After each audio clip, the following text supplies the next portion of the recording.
Hello guys, welcome to my YouTube channel. Big ബോസിനകത്ത് കോംബോകൾ ഇഷ്ടം പോലെ ഉണ്ടാവാറുണ്ട്. അതായത് ലവ് കോംബോസ്, ഫ്രണ്ട്ഷിപ്പ് കോംബോ, അങ്ങനെ പലതരം കോംബോകൾ. എനിക്കിഷ്ടപ്പെട്ട ഒരു കോംബോയെ കുറിച്ചാണ് ഞാൻ ഇന്ന് സംസാരിക്കാൻ പോകുന്നത്. അനീഷ് അനുമോൾ. ഇതിനെന്ത് കോംബോ എന്ന് പറയും എനിക്കറിയത്തില്ല. നിങ്ങൾ എന്തെങ്കിലും കോംബോ എന്ന് വിളിച്ചോ. പക്ഷേ ഇവര് രണ്ടുപേര് തമ്മിലുള്ള ആ ഒരു ഇവരുടെ കോൺവെർസേഷൻസ്, ഇവരുടെ അടിയൊക്കെ എനിക്ക് ഭയങ്കര ഇഷ്ടമാണ്. എന്നോടൊന്നും തോന്നരുത്. എന്താണെന്നറിയത്തില്ല, ഈ അനീഷിന്റെ ചോറി സ്വഭാവവും അനുമോളുടെ മറുപടിയും എനിക്ക് ഭയങ്കര ഇഷ്ടമാണ്. അനീഷിന്റെ ഒരു പ്രത്യേകത എന്ന് പറഞ്ഞാൽ, അനീഷ് ഇങ്ങനെ പറഞ്ഞ കാര്യം തന്നെ പിന്നും പിന്നും പറഞ്ഞു നടന്നിട്ട് അപ്പുറത്ത് നിൽക്കുന്ന ആളിൻ്റെ എന്തെങ്കിലുമൊക്കെ വാങ്ങിക്കും, വയറ് നിറച്ച് മേടിക്കും, എന്നിട്ട് തേരാപ്പാര അങ്ങോട്ടും ഇങ്ങോട്ടും നടക്കും. അപ്പോൾ ഒരു മാസമായി, ഒരു കുറച്ച് സിമ്പതിയായി. അപ്പൊ അങ്ങനെ നടക്കുന്ന ഒരു പുള്ളിയാണ് അനീഷ്. അങ്ങോട്ട് ചൊറിഞ്ഞിട്ട് വയറ് വീക്ക വാങ്ങിച്ചിട്ട് തേരാപ്പാര നടക്കുക. അപ്പം ആൾക്കാരെന്തോയോ പാവം എന്നുള്ളൊരു ഫീല് തോന്നിക്കും. അനുമോളെന്ന് പറഞ്ഞാല് ഉരുളയ്ക്ക് ഉപ്പേരി എന്ന് പറയുന്ന രീതിക്ക് നല്ല പോലെ കൊടുക്കും, വയറ് നിറച്ചു കൊടുക്കും. അപ്പൊ ഈ അനുമോളും അനീഷും കൂടെ ചേർന്ന് കഴിഞ്ഞാൽ പിന്നെ സീനാണ്. എനിക്ക് അങ്ങനെയാണ് ഫീൽ ചെയ്തത് കേട്ടോ. നിങ്ങൾക്ക് എന്താ തോന്നുന്നതെന്ന് വെച്ചാൽ നിങ്ങൾ കമന്റ് ചെയ്തു. എനിക്ക് പേഴ്സണലി അനുമോളെ ഭയങ്കര ഇഷ്ടമാണ്. അനുമോള് ഭയങ്കര റിയൽ ആയിട്ട് എനിക്ക് ഫീൽ ചെയ്യാറുണ്ട്. അവളുടെ റിപ്ലൈ ആയാലും ക്യാരക്ടറൊക്കെ എനിക്ക് ഭയങ്കര റിയൽ ആയിട്ട് ഫീൽ ചെയ്തു. ഒന്നും ഉള്ളിൽ വെച്ചിട്ടല്ല, എന്താണോ ഒപ്പം വരുന്നത് അതങ്ങ് സംസാരിക്കുക, അത് റിയൽ ആയിട്ട് സംസാരിക്കുക എന്നുള്ളതാണ് അനുമോളുടെ ഒരു ക്യാരക്ടർ. പക്ഷെ അനീഷ് എന്ന് പറഞ്ഞാൽ വന്ന് കയറിയപ്പോൾ തന്നെ അനുമോളുമായിട്ടൊന്ന് ഉരസിയായിരുന്നു. പുള്ളി പറയുന്നത് അതിനകത്ത് ഫേക്ക് ആയിട്ട് മത്സരിക്കുന്ന എല്ലാവരെയും പുള്ളി ഒതുക്കും എന്നാണ് പറഞ്ഞത്. പക്ഷെ പുള്ളി കയറിയപ്പോൾ തന്നെ എല്ലാവരും ആളൊഴിച്ച് ബാക്കി എല്ലാവരും ഫേക്ക് ആയിട്ട് അയാൾ എന്നെ അങ്ങ് പ്രിസ്യൂം ചെയ്യാണ്. എന്നിട്ട് ആൾക്കാരെല്ലാവരെയും ടാർഗറ്റ് ചെയ്ത് എന്താ പറയാ, ഒരുമാതിരി ചീപ്പ് ഷോ ഇറക്കുക എന്നുള്ള ഒരു പരിപാടിയാണ് അനീഷ് കാണിക്കുന്നത്. അപ്പൊ വന്നപ്പോ തന്നെ അനുമോളെ ഇട്ട് ചൊറിഞ്ഞായിരുന്നു. അനുമോൾക്ക് ഭംഗിയില്ല, അനുമോളെ അങ്ങനെ അറിയത്തില്ല എന്നൊക്കെ പറഞ്ഞിട്ടൊന്ന് ജസ്റ്റ് ചൊറിഞ്ഞായിരുന്നു. അപ്പൊ തന്നെ നമുക്ക് അനീഷിന്റെ ഒരു ക്യാരക്ടർ എന്താണ് അനീഷ് ഇതിനകത്ത് കാണിക്കാൻ പോകുന്നുള്ളൊരു ഐഡിയ ഇതിനകത്ത് നമുക്ക് കിട്ടി. അനുമോള് ഇപ്പൊ ജയിലിലായിരുന്നല്ലോ, ഇപ്പൊ ഇറങ്ങി. അനുമോള് ജയിലിലായിരുന്ന സമയത്ത് ബാത്റൂമിൽ എന്തോ പോകാനായിട്ടൊന്ന് ഇറക്കിയപ്പോഴത്തേക്ക് അനുമോള് വാഷ്റൂമിൽ വന്നിട്ട് പല്ല് തേക്കുന്ന ഒരു സീനുണ്ട്. അപ്പൊ അതിനകത്ത് ബാത്റൂമിനകത്ത് കയറി വന്നിട്ട് ഈ നമ്മുടെ അനീഷ്, ക്യാപ്റ്റൻ ആണല്ലോ, അനീഷ് പറയുന്നുണ്ട് ബാത്റൂമിൽ പോകാനാണ് അനുവദിച്ചത്, അല്ലാതെ പല്ല് കേൾക്കാനൊന്നും പറ്റത്തില്ല എന്നൊക്കെ പറഞ്ഞിട്ടൊരു സീനുണ്ട്. പുള്ളിക്കാരൻ ഒരു ചായക്ക് കപ്പില് ചായ എന്തോ സാധനമൊക്കെ വെച്ചിട്ട് കുടിച്ചും കൊണ്ടാണ് സംസാരിക്കുന്നത്. അതായത് ബാത്റൂമില് പുള്ളിക്കാരന് വെള്ളം കുടിക്കാം, അല്ലെങ്കിൽ എന്താ സാധനം കുടിക്കുന്നത് എനിക്കറിയില്ല, എന്തായാലും ഭക്ഷണം കഴിക്കാം, പക്ഷെ പല്ല് കേൾക്കാൻ പാടില്ല. എന്തോ ആവട്ടെ, പുള്ളി അവിടെ ഒരു സീൻ ഉണ്ടാക്കാൻ ശ്രമിക്കുന്നുണ്ട്. എനിക്ക് ഏറ്റവും ഫണ്ണി ആയിട്ട് തോന്നിയത് ഇവർ തമ്മിലുള്ള ഒരു കോൺവെർസേഷൻ ആണ്. അനീഷിന്റെ ആ ഒരു ചൊറി, റിപ്പീറ്റഡ് ആയിട്ട് സംസാരിക്കുന്ന ആ ഒരിതും അനുമോള് കൊടുക്കുന്ന ആ ഒരു റിപ്ലൈയും ഭയങ്കര രസമാണ് അത് കാണാനായിട്ട്. ഈ ചെയ്യണത് ശരിയല്ല, ഈ ചെയ്യണത് ശരിയല്ല. ബാത്റൂമിൽ പോവാൻ മാത്രമാണ് ബിഗ് ബോസ് പറഞ്ഞിരിക്കുന്നത്. ബാത്റൂമിൽ പോവാൻ മാത്രം, മനസ്സിലായോ? ഈ ചെയ്യണത് ശരിയല്ല. അനീഷ് ഇങ്ങനെ പറഞ്ഞുകൊണ്ടിരിക്കുമ്പോ അനുമോൾ അതൊന്നും കാര്യമാക്കാതെ പല്ല് തേച്ചുകൊണ്ടിരിക്കുകയാണ്. Well done.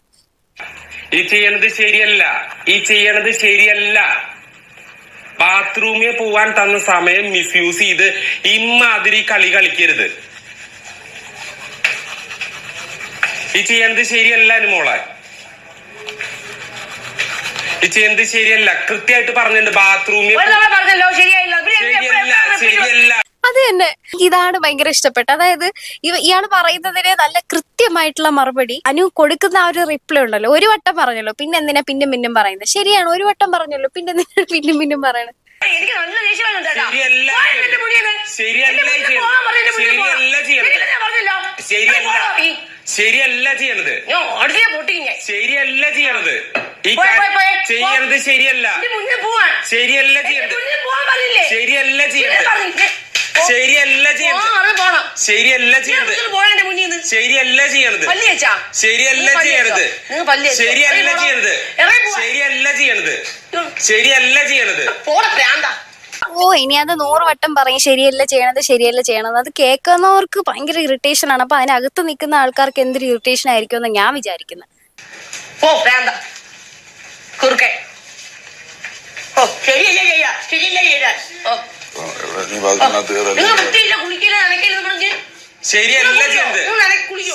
നിങ്ങൾ കുളിക്കയില്ല നനയ്ക്കയില്ല എന്ന് പറഞ്ഞ് ബാക്കി എല്ലാവരും അങ്ങനെ ആവണോന്നുണ്ടോ എന്നാണ് അനു പറഞ്ഞത്.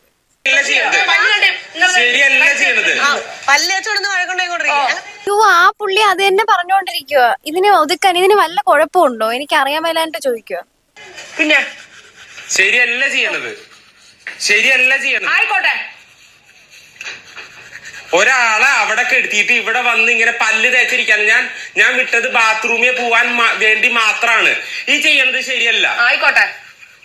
കോഴിക്കോട്ട ലോകത്ത് ആദ്യമായിട്ടാണ് പല്ല് തേക്കണ ശരിയല്ല എന്ന് ഒരാള് പറയണം. നിങ്ങൾ വല്ലും തേക്കൂല, കുളിക്കത്തുമില്ല, ഒരു വൃത്തിയില്ല, നടക്കും. പോവാൻ നോക്ക്. ചുമ്മാ അലക്കുന്ന എന്തിനാ? ഈ ചെയ്യണത് ശരിയല്ല. ഈ ചെയ്യണത് ശരിയല്ല. ഈ ചെയ്യണത് ശരിയല്ല.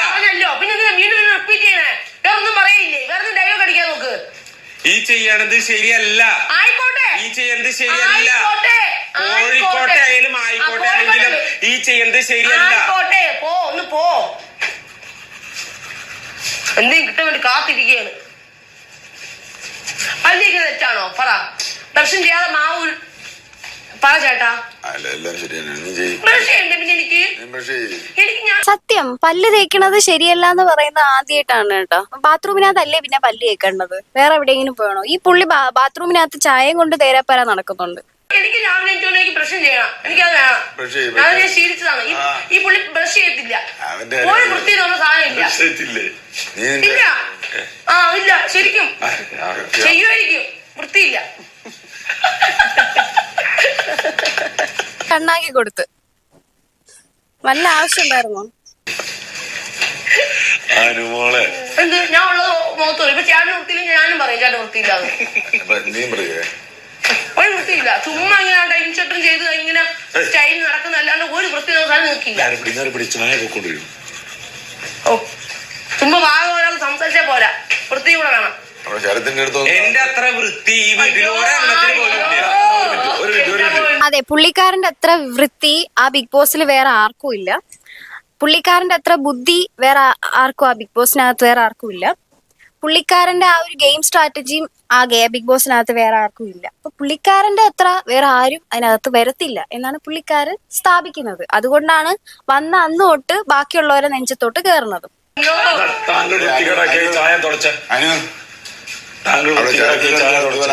ചരത്തൊന്നും മിണ്ടായിരുന്നായിരുന്നു ആ പട്ടി ഇങ്ങോട്ട് പറഞ്ഞില്ല കാര്യം. തിരിച്ചും അവിടെ ഇവിടെ നടക്കുന്നുണ്ടോ അവൻ ഇങ്ങോട്ട് കയറിയത്. ഭയങ്കര രസമാണ് ഇവരുടെ ആ ഒരു കോൺവെർസേഷൻ കേൾക്കാനായിട്ട്. പ്രത്യേകിച്ച് അനീഷിന്റെ ആ ഒരു ചോറി സ്വഭാവം ഉണ്ടല്ലോ.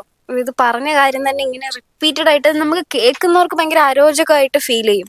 അനീഷ് നല്ലൊരു ഗെയിമർ തന്നെയാണ്. അതായത് പുള്ളി കൊളുത്തുന്നുണ്ട്, തീ ഇടുന്നുണ്ട് സംഭവം, അതിനനുസരിച്ച് പുകയുന്നുമുണ്ട്. അപ്പൊ ആ ഒരു എലമെന്റ് അതിനകത്ത് ഇടുന്നത് അനീഷ് തന്നെയാണ്. ഈ പുള്ളി സംസാരിക്കുന്നത് കേൾക്കുമ്പോൾ നമുക്ക് ഭയങ്കര ഇറിറ്റേഷൻ തോന്നും.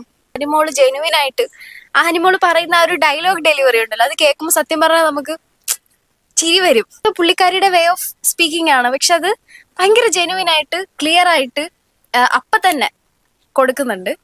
അത് എനിക്ക് പേഴ്സണലി ഇഷ്ടമാണ്. ഈ കോംബോയെ കുറിച്ചാണ് എനിക്ക് പറയാനുണ്ടായിരുന്നത്. കോംബോ എനിക്ക് തോന്നുന്നു ഇവരുടെ ആ ഒരു ഫൈറ്റിംഗ് കോംബോ ഒരു എന്റർടൈൻമെന്റ് ഉണ്ട്. അനുവും അനീഷും പലതരം അടികള് ബിഗ് ബോസിനകത്ത് ഉണ്ടായിട്ടുണ്ടെങ്കിലും എന്റെ ഫേവറേറ്റ് ആയിട്ടുള്ള അടി കോംബോ എന്ന് പറയുന്നത് ഈ അനുമോളും അനീഷും തന്നെയായിരുന്നു. അവിടെ പറയുന്നത് വെച്ചാൽ ഇപ്പൊ ഞാൻ അടിക്കും ഇടിക്കും എന്നൊക്കെയാണ് പറയുന്നത്, പക്ഷെ അത് പറയുന്ന ഒരു രീതിയൊക്കെ കേൾക്കുമ്പോൾ നമ്മൾ ശരിക്കും ഭയങ്കര രസമാണ് അത് കാണാനായിട്ട്. നിങ്ങൾക്ക് ഏറ്റവും ഇഷ്ടപ്പെട്ട കോംബോ ആരാണെന്ന് കമന്റ് ചെയ്യുക ഗൈസ്. ബൈ.